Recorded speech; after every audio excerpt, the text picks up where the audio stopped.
Hello, everyone. Like I mentioned in our live session on Tuesday, here in the multi-session, I was going to give you guys a little bit more information for the assessment. We kind of ran out of time on Tuesday, a lot of things to go over, and I have a feeling that some of you might feel a little bit lost when it comes to the assessment. So we went over a little bit on Tuesday, talking about that you need to use InDesign and that it's kind of a test of the terminology and the background that's in the theory lecture. So you do need to watch the theory lecture to make sure that you understand everything that this test is about. But you also need to follow the directions very carefully. That's kind of the other part of this test, is how well you can follow directions. All right, so let's go to the classroom. And first of all, let me just double check that you know where to find the theory lecture or the pre-recorded lecture. You can go to either in the live session or the readings and videos. Either one of those places you can find it. And it is just this first lecture that's right here. Okay, so you watch this one and you'll know that it will be covering some of the terminology and the tools that you'll need to use this week. All right, so going back then to the assignment itself. Whoops, just want to get that off there so it doesn't bother us. So the assessment itself, here in the background, you also have a list of some of the terms that are listed in the test so that you know what those mean. And then you are going to download this Word document right here. That's the text that you're going to use. And then here in the directions, it kind of walks you through what you need to do. So you need to open up InDesign and start a document that's 8.5 by 11, letter document size in portrait orientation, and then with 1/2-inch margins and 2 columns. So let's start with that.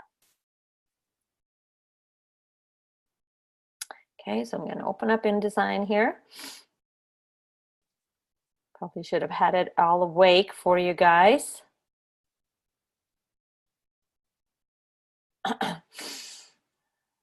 It will open up here. And in the meantime, maybe I will open up this text document as well here.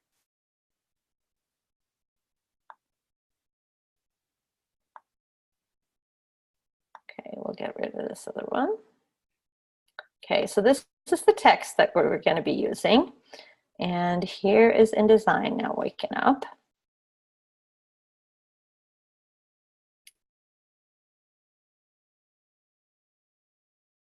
And while we're waiting for InDesign to get all woke up, all started, what you have to do is basically go in this text and make some changes, create some paragraph styles, and apply these specifications to the text. Okay, and this is an exercise that's actually very true to life.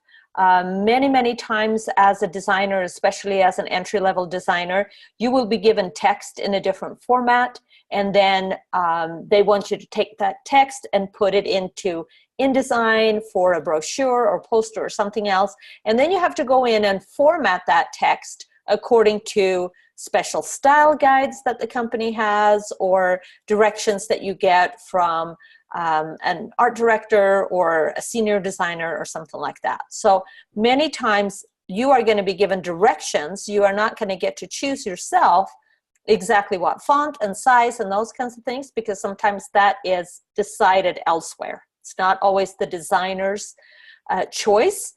Sometimes it is a matter of a style that they use for all of their printed or all of their information in the company. Or it could be just that, you know, it's somebody else kind of above you that decides what it's going to be. And so you have to know, you have to understand what these different terms mean, and you have to know where the settings are in the software so that you can go in and have it set exactly to the specifications that they give you. Okay? All right, so now we are here in InDesign, and we're going to start a new document, and it's going to be like we just said, right, 8.5 by 11. So if you have default right here, that's something else than inches, you need to find inches, and then you need to put it 8 inches wide and, oh, 8.5 rather, sorry. 8.5 by 11. There's probably a, sometimes there's usually a thing for you there, but maybe not. Okay, so let's just do 8.5 by 11. And if you're changing the units, make sure that you change the units first. If you put in 8.5 by 11 and it said picas and then you change to inches, you'll see these numbers change as well.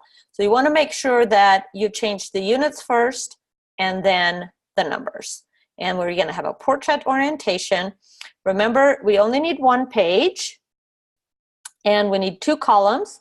And then in the margins, we can set those right here as well. So 1/2 inch margins is what it said. And we can do a little preview so we can see what it looks like. That's always nice. And so there it is behind us. And then create. Okay, so this is what it should look like to begin with. If your InDesign settings, your tools and things like that look a little bit different than mine, make sure yours is set to essentials. Up here at the top right, you can see this essentials menu right here. This is where you can kind of have preset things. And if we just have essentials like I have, then things will kind of look the same, if that helps you out. All right, so then what you're going to do is take that text, okay? You want to take the headline and you want to copy it and put it in a text box by itself, okay? So I would recommend that you create a text box just for the headline by itself, and then you paste, you just do copy in the Word document. You can just do Command C, and again, I can't demonstrate everything for you since it's a test, but then you would just do Command V, or up here, edit and paste, and put it in there. And then you're also going to have to change that headline to the specifications that are listed right here, okay? So it says headline, Arial narrow bold 61 point, tracking 10, center alignment. Okay, so once you have the text in here, and I will actually copy that for you in there, but then when you highlight it, you should be having, let's see, let's open up a window here. I wonder why it's not showing up over here, because usually when you have the text tool open, there should be some other little things up here. Let's see. View, let's see here.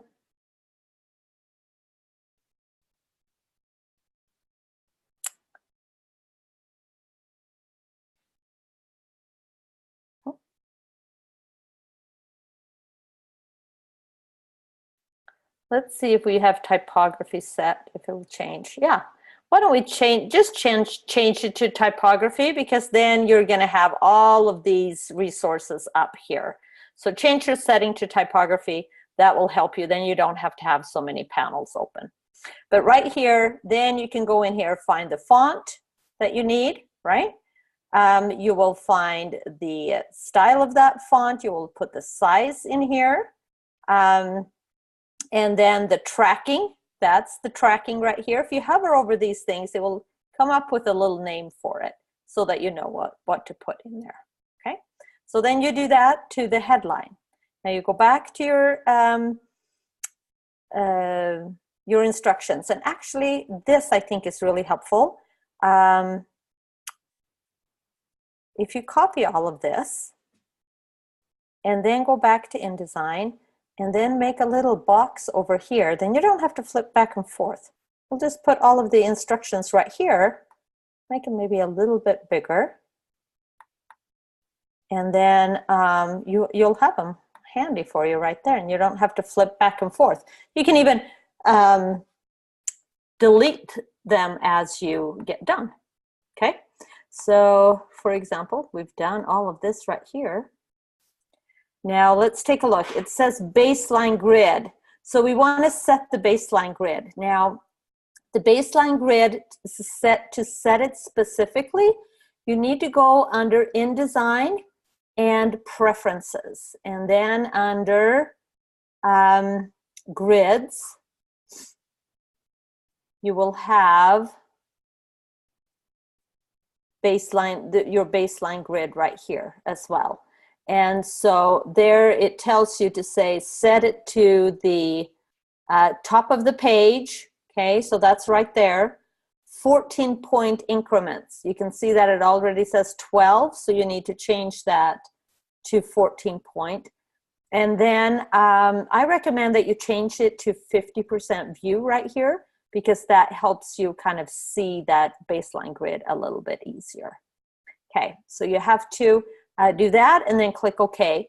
Another thing while you're in the preferences that you might want to double check, just in case again, is that you have your units and increments set to inches. Okay, sometimes I have students that by default these are set to picas or points or something else, and then your document will just be a totally different size than it needs to be. So that's something else that you might want to double check. Okay, all right, so now you've you set the baseline grid, you do the headline, and also the center, the alignment, once you have your text highlighted. Let's see, it doesn't look like the alignment is quite showing up. Maybe that's because my screen isn't wide enough. But then otherwise you have to find that alignment. There we go. If you stretch it all the way out to your screen, you will find your alignments over here. So then you can set it to, and you'll see if you just hover over it, it will tell you which alignment it is. Okay. If you can't see that, you can always go to Window and under Type and Tables. No, not under Type and Tables. Let's see, where would the alignments be? I wonder where the alignments show up. I think it might be Object and Layout. There we go. Then you can find alignment there as well. Okay. No, that's not that kind of alignment. Under Paragraph, there's where you find it. Okay. So if it doesn't show up over here, you can find it under Paragraph or in the window over here at the top, and go down and find styles. Paragraph styles. You can use that as well. I don't know why paragraph doesn't show up in this list, but it shows up in here if you have the typography setting right there. Okay, so this is a kind of a little bit of a hard test for you guys for the first week. I'm actually going to let you redo it if you don't do really well on it this week. Okay, so then after that, you're going to create and apply several different paragraph styles. So then you click on here, that gives you a paragraph style, and then you make one that's called body copy. So this is a little bit of a refresher on InDesign. Start a new paragraph style, you name it, okay? Put the name body copy in there, and then go in and follow these exact directions. It needs to be Times New Roman regular, 10/14. If you have questions about this, this is what the lecture goes over. Okay, size and leading, left alignment, and then add a 0.125 inch space after the paragraphs. Okay, and then align all lines to the baseline grid.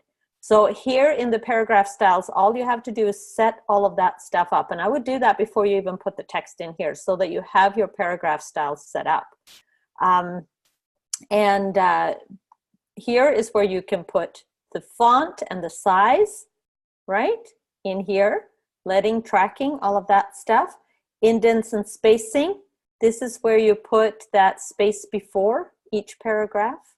And then you will align it to the grid right here too. That's what it says right here. Align all lines to the baseline grid.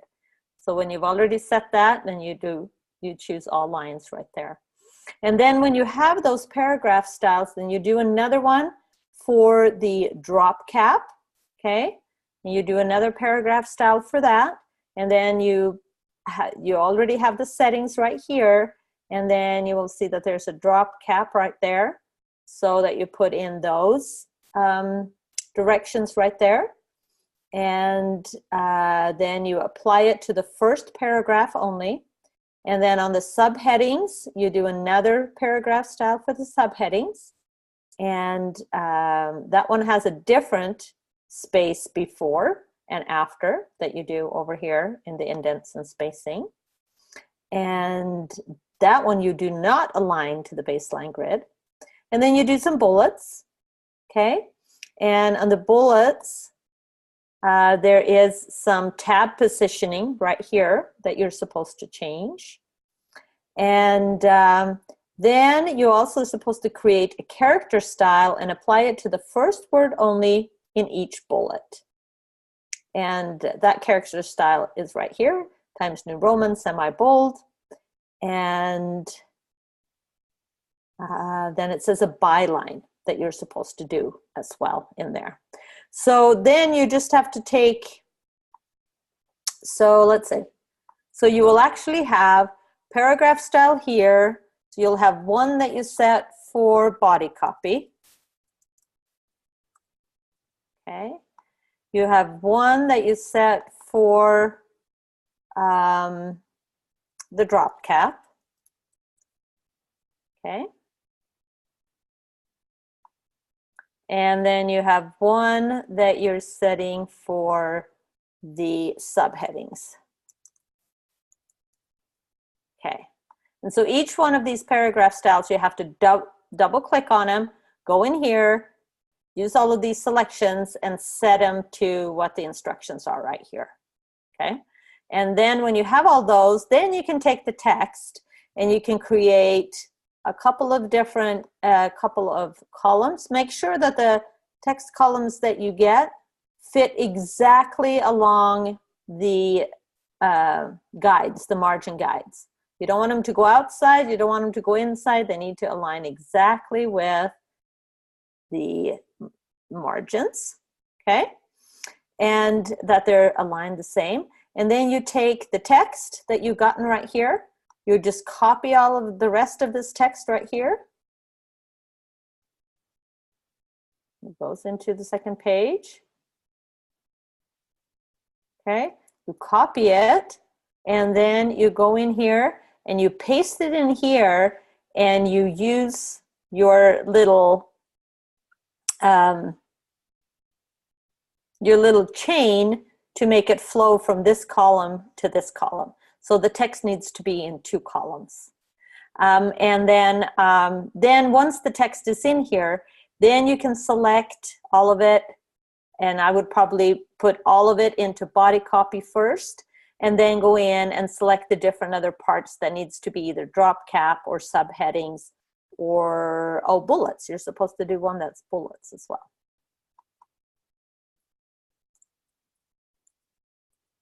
Okay. And it's important that you look at the benchmark. If you look at the benchmark, that will give you a good guide to see what it's supposed to look like, okay? So then you can see that, yep, the heading is supposed to be kind of big like this. You're supposed to have a drop cap. You're supposed to have space between the paragraphs. And this is what the subheadings are supposed to look like. And then you can see the different parts that need to have the bullets. And then this is the byline right here at the end. So the last little sentence right there on the document is the byline. And then you're supposed to apply the correct text to the byline right there. So there's a lot of things to keep track of. And so, you know, take the time to do it well. And like I said, if you're having struggles with it, I'm gonna, when you,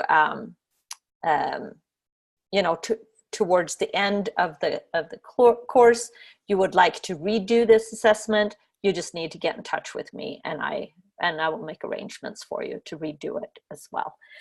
So don't stress too much about it, but do your best. Refresh yourself on the InDesign tools. But like I said, all of this is covered also in that first lecture. So you want to be sure that you watch that. And you might want to watch it on a separate screen so that even though it's not an exact demo, you can still kind of see the things that are covered in there, and that will remind you on what you need to do for this assessment. Okay, so good luck on that. And unfortunately, the coaches are not able to help you on this since it's a test, and neither am I actually able to help you one-on-one with it. But if you have questions or whatever, or your document isn't opening up right or something like that, feel free to come and talk to me in the multi-session, or let me know. Also, okay, so when you're done, you're going to save it. You have all the text in here, and hopefully it's looking very close to this right here. Then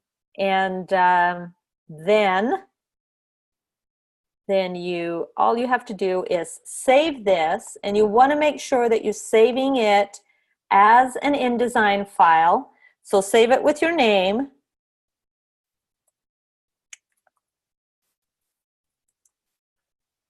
Whoops, it's one.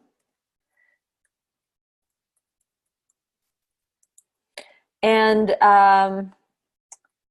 because if you need to redo it later on, you want to have that. Yeah, you want to have that saved, right? So save that in there. I'm going to actually do here on my desktop, I'm going to start a new folder for this class. DES113, Mod 5, 2019. This is always good to have that all situated on your desktop so you can keep track of your assignments. And then save that InDesign file. Once it's saved in here with your name, then and it's finished, all you have to do is do File, Save As, and choose PDF down here. Oh no, we're not in Illustrator. You have to export. So File, Export, and then you can pick your PDF. And the print is fine. And just save that in here. And when your options come up in here, just just double check that you view your PDF after exporting so you know what it looks like. Make sure there's no marks and bleeds set on it. You don't want to have that in there. And it will have probably just one page in here because that's all you have. And then click the export, and you will have the PDF that you're supposed to submit. But now remember, you're supposed to have not just the PDF, but also the InDesign file, okay? So remember, follow the instructions, the InDesign file and the PDF, okay? So good luck with that, and I hope this gives you a little bit of a refresher on the different types of type tools that you need to use in InDesign.